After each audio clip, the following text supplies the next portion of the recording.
গ্রামের শেষ প্রান্তে ছিল একটি ছোট কাঁচা ঘর। সেই ঘরে থাকত ১২ বছরের একটি ছেলে, নাম তার রাফি।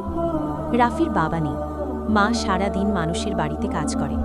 অনেক দিন ঘরে চুলা জ্বলে না। এক রাতে প্রচণ্ড বৃষ্টি হচ্ছিল, ঘরের ছাদ দিয়ে পানি পড়ছিল। রাফি ভিজে যাচ্ছিল, ঠান্ডায় কাঁপছিল। সে আল্লাহর দিকে তাকিয়ে ফিসফিস করে বলল, ইয়া আল্লাহ, কেউ জানে না আমি কত কষ্টে আছি, কিন্তু তুমি তো জানো। সে আর কিছু চাইল না, শুধু চুপচাপ ঘুমিয়ে পড়ল।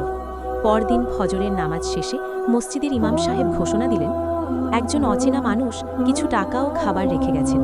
বলেছেন এটা এমন কারোর জন্য যে কাউকে কষ্টের কথা বলে না, শুধু আল্লাহকে বলে।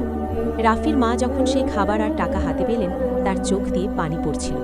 রাফি বুঝে গেল আল্লাহ তার কান্না শুনেছেন যখন কেউ শোনেনি। সেদিন রাফি মুচকি হেসে বলল, আম্মু, আল্লাহ দেরি করেন কিন্তু ভুল করেন না। শিক্ষা, মানুষের কাছে না বললেও, চোখের পানি না দেখালেও আল্লাহ সব জানেন। নিঃশব্দ দোয়াও তার কাছে